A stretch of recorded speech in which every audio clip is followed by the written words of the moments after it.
বাড়িতে থাকা ভাতের চাল দিয়ে তৈরি করে নিন বিরিয়ানি। চলুন দেখে নিই কত সহজ উপায় এটিকে বানানো হয়। সেই জন্য প্রথমে একটি কড়াইয়ে সাদা তেল নিয়ে তাতে ঘি দিয়ে পেঁয়াজ দিয়ে ভালোভাবে এগুলোকে ভেজে বেরেস্তা তৈরি করে নিয়েছি। কিছুটা বেরেস্তা তুলে নিয়েছি এবং কিছুটা রেখে দিয়েছি।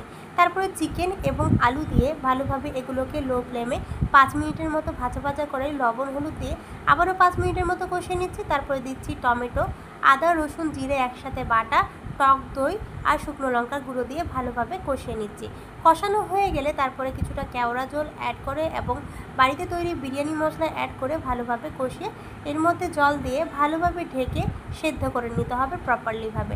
সেদ্ধ হয়ে গেলে অন্যদিকে একটি তাওয়া নিয়ে তার উপরে একটি পাতিল নিয়ে তার মধ্যে কিছুটা সাদা তেল দিয়ে এবং নিচে কিছুটা তেজপাতা ছড়িয়ে আমি আগে থেকে ভাত লবণ দিয়ে সেদ্ধ করে রেখেছিলাম। তারপরে ভাতটা দিয়ে উপর দিকে সেই মাংসটা দিয়ে টমেটো, কাঁচা লঙ্কা, পেঁয়াজ বেরেস্তা, বিরিয়ানির মশলা ছড়িয়ে উপর দিকে কিছুটা কেওড়া জল দিয়ে এবং বেশি একটু করে দুধ দিয়ে উপরে আবারও ভাতের লেয়ার তৈরি করে উপরে পেঁয়াজ বেরেস্তা এবং সেই বিরিয়ানির মশলা আর কেশর ভেজানো দুধ দিয়ে আর ফুড কালার দিয়ে ভালোভাবে এটাকে সিল করে নিতে হবে। তার আগে আমি একটু ঘি দিয়ে দিয়েছিলাম।